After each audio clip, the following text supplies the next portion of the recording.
ഞാനിന്ന് ഉണ്ടാക്കാൻ പോകുന്നത് ഒരു അടയാണ്. ആ അടയ്ക്കൊരു പ്രത്യേകതയുണ്ട്. ഈ അട ഞാൻ ഉണ്ടാക്കിയിരിക്കുന്നത് മഞ്ഞളിൻ്റെ ഇലയിലാണ്.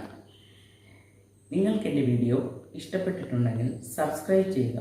തൊട്ടടുത്തുള്ള ബെല്ലൈക്കൺ അമർത്തി ഓപ്ഷൻ ഓൾ സെലക്ട് ചെയ്യുക.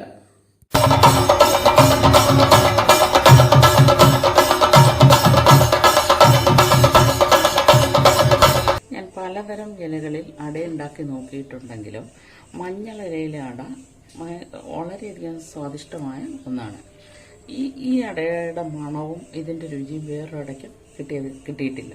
എനിക്കിതാണ് ഒത്തിരി ഇഷ്ടപ്പെട്ടത്. നിങ്ങളും കൂടെ ഒന്ന് ശ്രമിച്ചു നോക്കുക. അതിനാവശ്യമുള്ള സാധനങ്ങൾ: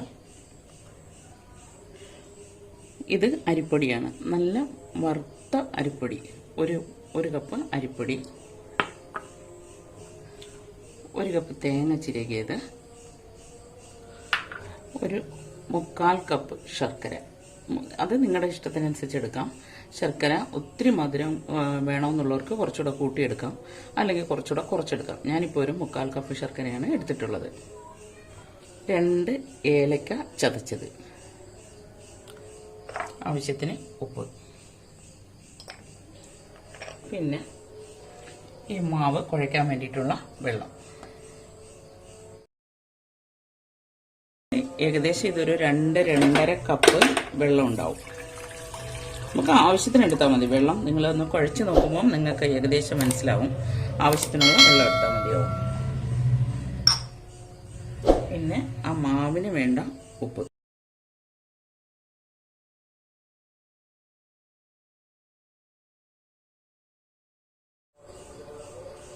ഇപ്പം ഞാൻ വെള്ളം തിളയ്ക്കാൻ വെച്ചിട്ടുണ്ട്. നന്നായിട്ട് തിള വന്നു കഴിഞ്ഞതിന് ശേഷം നമുക്ക് മാവ് ഇളക്കിയെടുക്കാം. വെള്ളം തിള വന്നിട്ടുണ്ട്. ഞാൻ ഈ അരിപ്പൊടി ഒരു ബൗളിലേക്ക് മാറ്റുകയാണ്. വെള്ളം കുറേശ്ശെ ഒഴിച്ച് ഈ അരിപ്പൊടി ഇളക്കിയെടുക്കുക.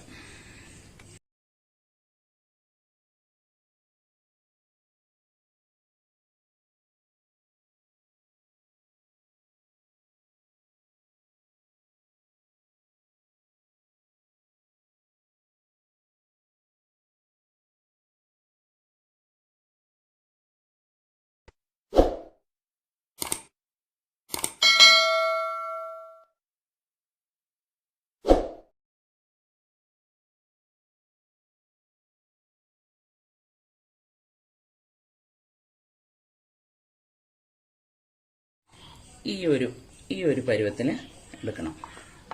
ഇതല്ലേ ഈ ഒരു പരുവത്തിന് എടുക്കണം.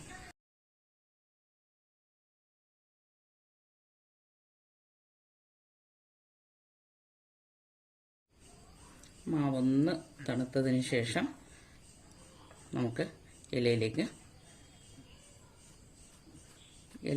പരത്തി അടയുണ്ടാക്കിയെടുക്കാം. ഇച്ചിരി ഒന്ന് തണുക്കട്ടെ. നല്ല ചൂടുണ്ട്. ഇപ്പോൾ പരത്താൻ ബുദ്ധിമുട്ടായിരിക്കും. ഇത്തിരി ഒന്ന് തണുത്തതിന് ശേഷം പരത്താം. മാവ് ഏകദേശം തണുത്തിട്ടുണ്ട്. ഞാനത് ഈ മഞ്ഞളിൻ്റെ ഇലയിലേക്ക് പരത്തുകയാണ്. ഇതിൽ ഒരുപാട് ചെറിയ ഇലയായതുകൊണ്ട് നമുക്ക് ഇതിനകത്തുള്ള ഫില്ലിങ്സ് കുറച്ച് മാത്രമേ വെക്കാൻ പറ്റത്തുള്ളൂ. ഒത്തിരി ശ്രദ്ധിച്ച് വെക്കാൻ വേണം, അല്ലെങ്കിൽ ഇല വിണ്ടുപോകും. ഞാൻ ഓൾറെഡി ഇത് പരത്തി തീർന്നു. ഇനി നമുക്ക് ഇതിലേക്കുള്ള ഫില്ലിങ്സ് ഉണ്ടാക്കാം. ഇപ്പോൾ ഫില്ലിങ്സിന് വേണ്ടിയിട്ട് തേങ്ങ എടുത്തു വെച്ച 1 കപ്പ് തേങ്ങ ഇതിലേക്ക് ചേർത്ത് കൊടുക്കുകയാണ്.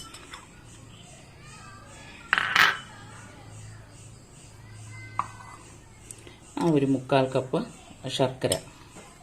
ശർക്കരയുടെ അളവ് ഞാൻ നേരത്തെ പറഞ്ഞതുപോലെ നിങ്ങൾക്ക് കൂട്ടുകയോ കുറയ്ക്കുകയോ ചെയ്യാം, നിങ്ങളുടെ മധുരത്തിനനുസരിച്ച്. എന്നിട്ട് 2 ഏലക്ക പൊടിച്ചതും കൂടി ഇതിനകത്ത് ചേർത്ത് കൊടുക്കുന്നു. എന്നിട്ട് ഇതെല്ലാം ഒന്ന് മിക്സ് ചെയ്തെടുക്കുക.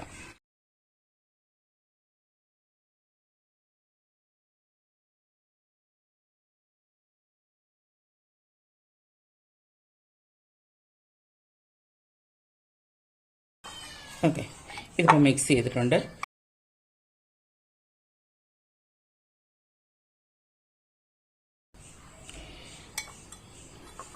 മിക്സ് ചെയ്തിട്ടുണ്ട്. ആ ഒരു സമയത്ത് നമുക്ക് നമ്മുടെ സ്റ്റീമർ അടുപ്പത്ത് വയ്ക്കാം. സ്റ്റീമർ എടുത്തിട്ടുണ്ട്. അതിൽ ഒരു 1/4 ഭാഗത്തിൽ കൂടുതൽ വെള്ളം നിറച്ചിട്ടുണ്ട്. ഇത് ഓണാക്കാം.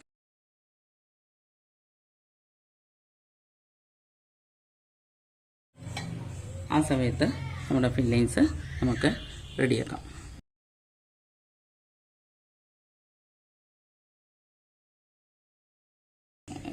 കുറച്ച്, ഒത്തിരി ഒന്നും വയ്ക്കരുത്, വളരെ കുറച്ച് മാത്രമേ വയ്ക്കാൻ പാടുള്ളൂ.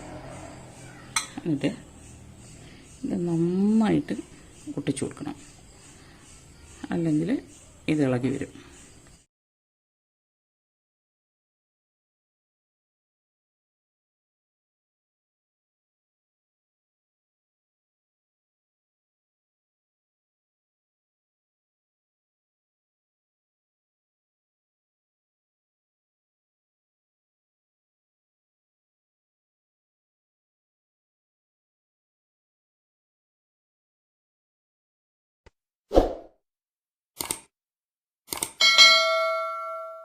ഈ അട വേകുമ്പം തന്നെ ഒരു മഞ്ഞളിൻ്റെ നല്ലൊരു മണം ഉണ്ടാവും. അത് നമ്മുടെ വീട് മുഴുവൻ അത് തങ്ങി നിൽക്കുകയും ചെയ്യാൻ മണം. നമ്മൾ വെള്ളം തിളച്ചിട്ടുണ്ട്. ഇതിന് ഓരോ അടയായിട്ട് ഇതിലേക്ക് വയ്ക്കുകയാണ്.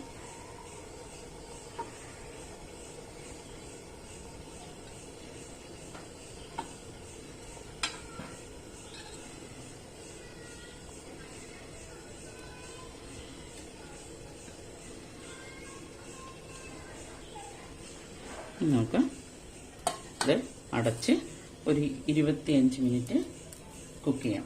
അപ്പോഴത്തേക്ക് നമ്മുടെ അട റെഡിയാവും. നമ്മുടെ അട വെന്തിട്ടുണ്ടോ എന്ന് നോക്കാം. ഏകദേശം നന്നായിട്ട് വെന്തിട്ടുണ്ട്. ഇനി ഞാനിത് ഫ്ലെയിം ഓഫാക്കുകയാണ്.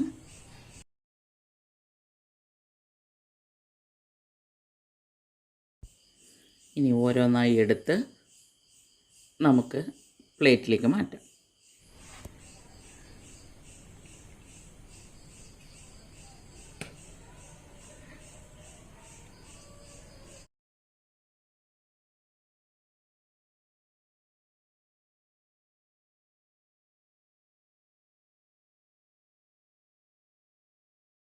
മഞ്ഞളിൻ്റെ ഇട ഇതാണ് മഞ്ഞളിൻ്റെ ഇട. ഇപ്പം നല്ല ഒരു മണമൊക്കെ ആയിട്ട് നല്ല ടേസ്റ്റുള്ള ഒരടയാണ്. ഞാൻ കുറേ അടകൾ ഉണ്ടാക്കി നോക്കിയിട്ട് എനിക്ക് ഒത്തിരി ഇഷ്ടപ്പെട്ട ഒന്നാണ്. നിങ്ങൾക്ക് എല്ലാവർക്കും ഇഷ്ടപ്പെട്ട് കാണുമെന്ന് കരുതുന്നു. Thank you for watching my video. എൻ്റെ വീഡിയോ എല്ലാവർക്കും ഇഷ്ടപ്പെട്ട് കാണുമെന്ന് കരുതുന്നു. നിങ്ങൾക്ക് ഈ വീഡിയോ ഇഷ്ടപ്പെട്ടിട്ടുണ്ടെങ്കിൽ നിങ്ങൾ സബ്സ്ക്രൈബ് ചെയ്യുക, തൊട്ടടുത്തുള്ള ബെല്ലൈക്കൺ അമർത്തി ഓപ്ഷൻ ആൾ സെലക്ട് ചെയ്യുക. അടുത്ത വീഡിയോയുമായി വരുന്നവരേക്കും